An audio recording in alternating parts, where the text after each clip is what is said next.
I spoke with Michael a few months ago just about the conference and other stuff, and I shared with him that I wrote a short article called "Seeing It from Both Sides," which was just a brief overview, really, of a unique experience of being a sort of specialist nurse within this community, but also being the carer of somebody with neuroendocrine cancer. And then, of course, now being, although I'm still a registered nurse, being a patient advocate here in the UK. And Michael thought it would be interesting for me to share this story with you. So, but I haven't actually ever shared this publicly. So this will be my first time. So let's see how this goes. I've worked, I guess, now for past 21 years in the field of neuroendocrine cancers. And I often, I guess, sit back in the more recent years with a sense of, if I only knew then what I know now, I guess I could have been a more effective as both a specialist nurse and also a supporter or carer.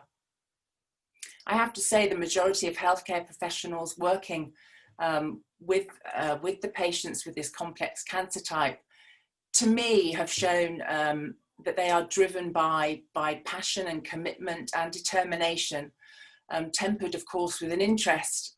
They've developed clinics and services and societies, research groups, patient groups, and so much more. And there were no kind of neuroendocrinologists or neuroendocrine centres of excellence, or even a vague recognition, really, of this cancer type back in the 1990s. And the world of NETs, I guess they were abbreviated to, had simply developed and evolved from what I saw as genuine care. And my introduction to working in this field was random, incredibly coincidental, but one for which I'm so very grateful for. I guess I've learned a lot about myself in the last 20 years, and alongside the honour of learning from some remarkable people along the way. There have been some extraordinary moments over the years, but also some incredibly painful ones. Next slide. As we all know, there is potentially so much that each newly diagnosed person has to contend with. Being uncommon, a sense of being invisible, surrounded by sort of the unfamiliar, especially around diagnostics and treatments. Also not conforming to this kind of treatment, recovery and survivorship decline model of cancer care, coping with unusual levels of uncertainty, and as so many people have mentioned before today, having to actually live with cancer. And I think, as Ronnie alluded to, this involves a different way of thinking about cancer to the one that most of us are used to. And I was never previously a cancer nurse, so it's not my background.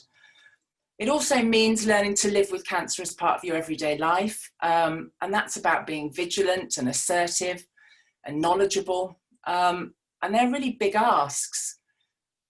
And my first experience of a different view of all of this, as I said earlier, was in my role of being a carer. And it's not a word I particularly like, I have to say, but it was for my partner, who had developed bizarrely bowel neuroendocrine cancer, and at the time of diagnosis he had liver and bone metastasis, and he was only 32 at the time of his diagnosis and had been a bit weird and ill and off for a few years prior to that. And obviously, like so many, we discovered it had been there for many years, and multiple trips to the doctor had similar outcomes. You're burning the candle at both ends, you're not eating properly, you're too young to have cancer, so stop worrying about that. You've got IBS probably, you don't look after yourself, you're telling me that you're quite stressed at work. Oh, and as it goes on.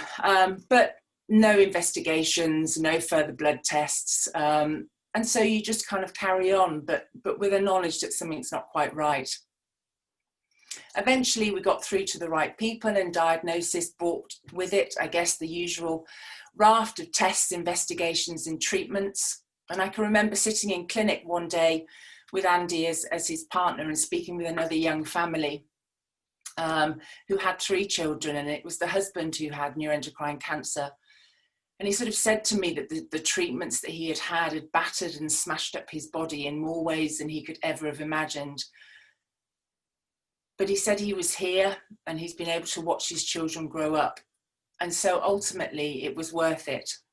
And I realized actually at that point that I hadn't thought about the impact of multiple treatments that many people affected by neuroendocrine cancer have to tolerate, alongside a distinct and often exhausting feeling, I guess, of uncertainty about what the next plan will be.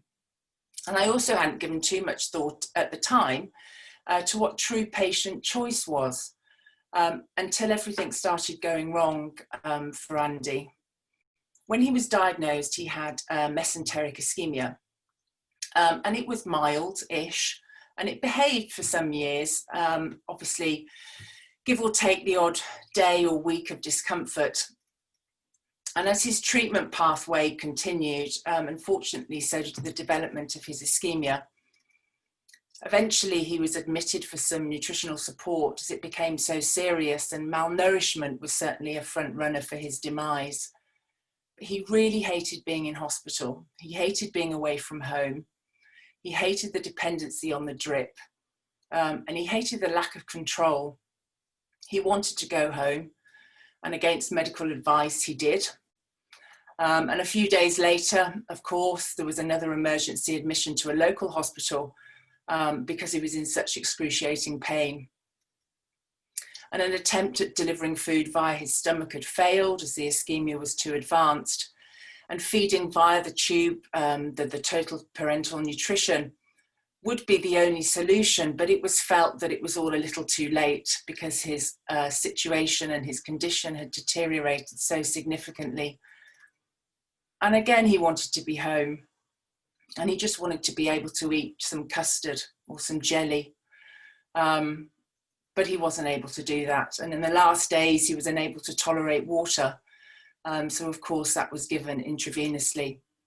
But it was very difficult watching somebody fade away in front of you like that. Someone who started off at sort of 12, 13 stone at this point was down to 4 stone. And I guess we had to deal with the fact that we were at the end of life stage, and that might seem really obvious now that I'm talking about it, but no one had actually said it. And I seemed to be blind to his condition most of the time. I didn't want him to die. And a doctor and nurse came to the house eventually, kind of the end of life team, I guess, and they came with a black box. And they left it on my dining room table and explained that he only had days to live. And that was the first time anyone had said it to me, and kind of shared with me this end of life protocol. I'm not sure I was listening very well, but I know that I was left with the task of administering his end of life medications, or ensuring that he got the right drugs at the right time. And I was perplexed as to why I was given that task.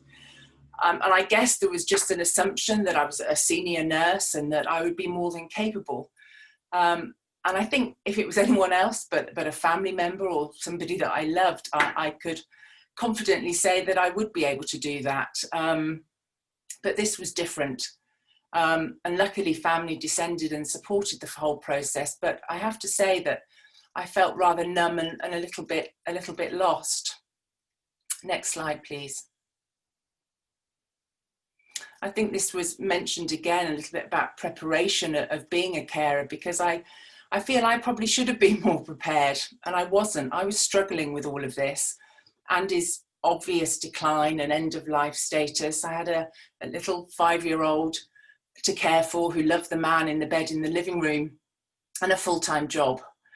And in the UK, about 3 million people are juggling work and care, something that we don't often think about, and that's equivalent of 1 in 9 in the workplace.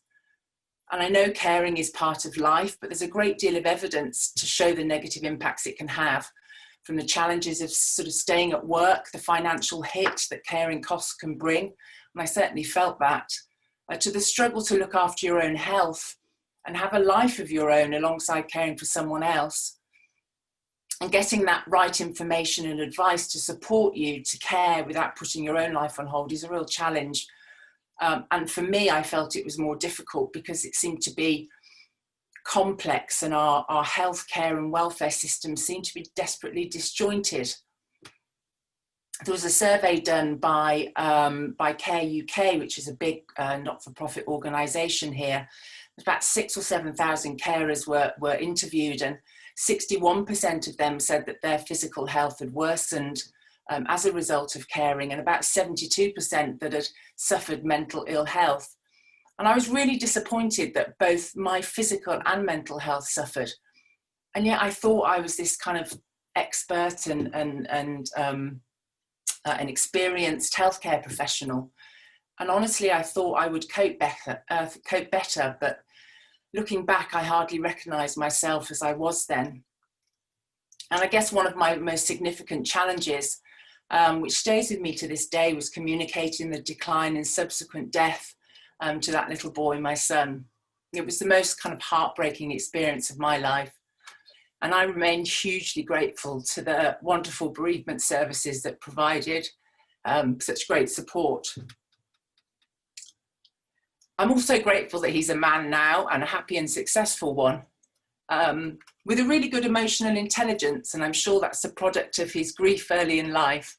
But of course, I'm also fully aware of the equal heartbreak that many have felt of losing a child, a partner, a brother, or a friend. Next slide, please.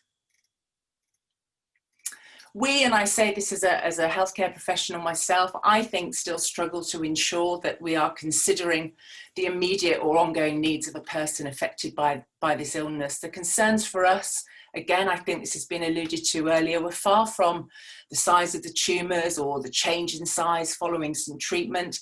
And that was because the last year, the quality of life was so incredibly poor.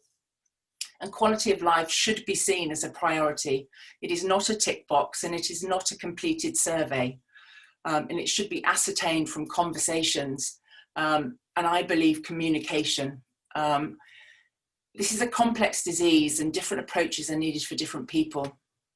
And there are many nuances in this disease, and they need to be explained. We experienced that communication barrier in the hospital nearer to home when he had the emergency admission. And I really just wanted the team there to pick up the phone to the specialist service, but it never happened. And this coordination of care through this kind of maze that is neuroendocrine cancer is an indispensable aspect of a patient and carer pathway. And I think it's a role that the specialist nurse is pivotal in performing. But that nurse does need to be knowledgeable and needs to instill confidence in the families under their care. And I don't think expertise should be limited to a few members of a team, but to the entire multi-directional care pathway, including potential partners like advocacy organisation. I have to say we're incredibly lucky to have received a lot of compassion and kindness, and that will never be forgotten. Next slide, please. So here I am today as a patient advocate, and looking at the issues we hear day after day from our community really are at quite a stark juxtaposition to the rise in specialised services and expertise, in knowledge, in diagnostics and treatments.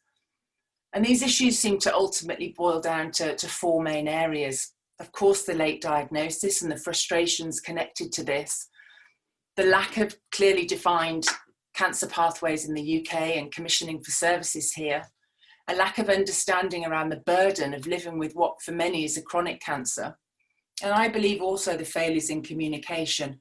And I think it still feels like a maze for some, a bit like the maze that I've highlighted here on this slide. Next slide, please.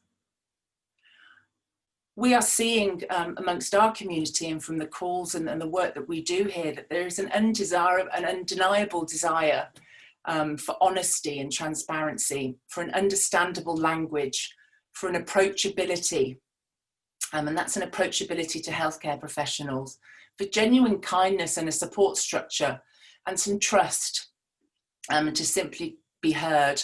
And I believe there's a clear need, and we still haven't quite got there yet, of a true partnership between the patient, another word that, you know, is difficult to get your head around, as we all are patients at some point, but a partnership between healthcare professionals and the people that they are helping to live with their disease. And then maybe we can have these equal linear pathways, as I've highlighted in this slide.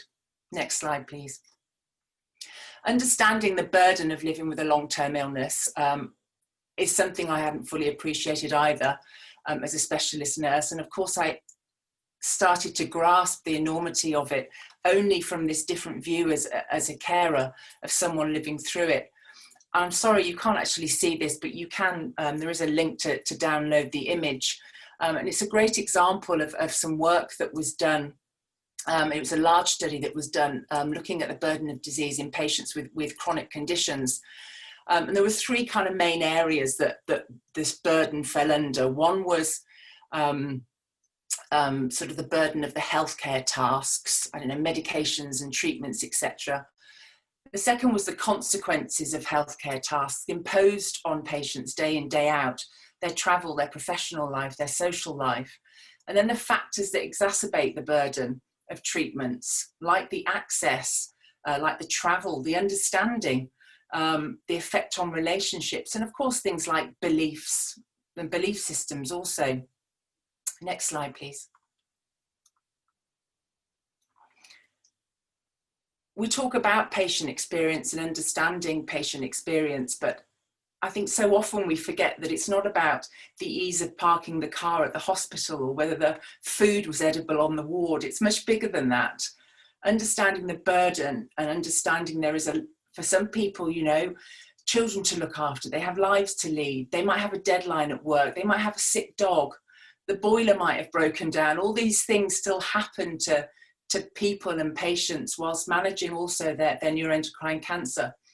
And I believe the burden that many people face is both undervalued and, most importantly, I think, underreported.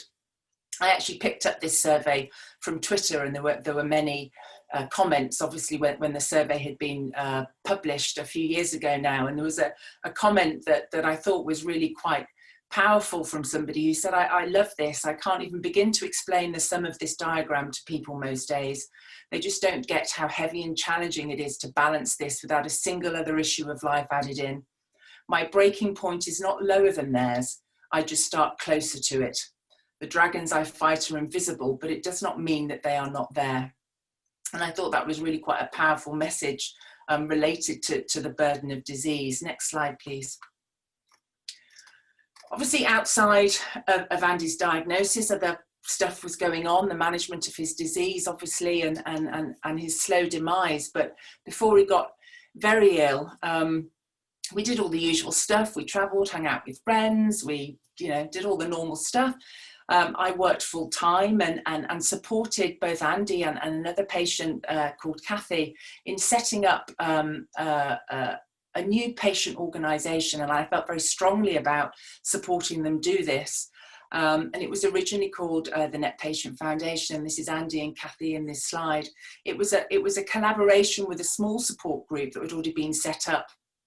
And the experience that I'd had, both with Andy and the calls that I'd received in my professional job, in my hospital job, really opened my eyes up to the inequality in care, the isolation, the lack of education, and the huge gaps that were so blindingly obvious to me and to us between hospital care and living at home with your cancer. And I think that Michael had mentioned, you know, the 5% of the hospital tests and the treatment, and the 95% of actually living. And I felt very passionately about trying to improve that situation. Andy died and Kathy died. They both died in the same year. And after his death, I made a decision to actually try and develop this newly formed organisation into something a bit stronger. To help try and develop solutions for people diagnosed with neuroendocrine cancer and the people looking after them. And of course, that then gave me another view. I knew we needed to develop neuroendocrine cancer pathways, direct patients through this maze of different specialities and GP appointments. Many new clinics were being set up here in the UK and around the country, but patients weren't always directed there. So we obviously needed education, information, support, and to address political and commissioning bodies. And 14 years later, I'm here and the current CEO, and there are 5 staff that work at what is now the newly called Neuroendocrine Cancer UK. Next slide, please. And the story continues with the development of the International Neuroendocrine Cancer Alliance, which I was very proud to be part of the initial startup of this group, which is the global voice for neuroendocrine cancer patients and their carers. And I'm the current president of this wonderful organisation, and it has a clear mission, like many other missions of many other organisations, to raise awareness, to push for scientific advancements, to focus on unmet needs, and to provide a platform, I guess, for global collaboration, and to address challenges not only that the healthcare professionals have, but also obviously the many challenges that the patients have. And it does this through the extraordinary work of groups like Manets and many other Roots members and affiliates. Next slide, please. So what next? I guess I still have many goals that I want to achieve for our community. I say again, the development of a clear neuroendocrine cancer pathway. I think education for medics at training level when they first come into the career path, mandatory expert centre referral, the support for resource capability to ensure effective diagnostics and access to appropriate treatments for everyone globally. A collaborative approach, and I bang on about that all the time, but I think it takes everybody to be involved, and patients included with that right from the start, across all stakeholder providers, including advocacy organisations, who do themselves provide significant healthcare support, patient peer-to-peer support, training, education, navigational support, data collection, and of course the really important access to the real-life lived experience. And I think if we can start understanding as well the presenting symptoms and teaching people about these presenting symptoms, you know, we can save thousands for the healthcare systems worldwide, stopping patients from going to pillar to post until they can actually find an expert in this area. And most importantly, we can improve the lives of those affected. This was a poem that I thought I would just share with you, written by one of our patient ambassadors, which I guess kind of, to me, sums up what I need to do as a healthcare professional. But I know it was something that Andy would have liked to have had when people were caring for him. And it's to look a bit closer. And what do you see? Do you see blood values or scans, or do you see me? I'm more than my cancer, and I'm more than my cells, and there is more to my life than my DOTA scan tells. Help me to live, help me to heal. See not only my body, please learn and see how I feel. And I thought that was a really important thing to share with you. And of course, not only must we look at how we're caring for our patients, but we must also take the time and energy and provide the support structures for all of those caring for people with this potentially chronic cancer for some. So I guess just in conclusion, I'm not 100% sure where I would be or what I'd be doing had I not had the privilege of supporting Andy through his neuroendocrine cancer pathway. But seeing it from all of these different views has provided an ardent or brought about sort of this ardent determination that has allowed, alongside the support of a wide group of very special people, the development of what is now Neuroendocrine Cancer UK. And we still have a long way to go. Again, to ensure this collaborative approach, but also that we expand that gold standard MDT to incorporate truly the needs of the person living with the cancer, not just the healthcare systems. And honestly, I think if I'd had Neuroendocrine Cancer UK back then, I wouldn't have felt so alone, irrespective of any knowledge that I might have had. I may have had significant experience and familiarity in the healthcare field, but I found that really hard to relate that experience to the man that I loved. And there was a high expectation of me, which I found very difficult to meet, which caused a vast amount of anxiety and a lot of time to get over.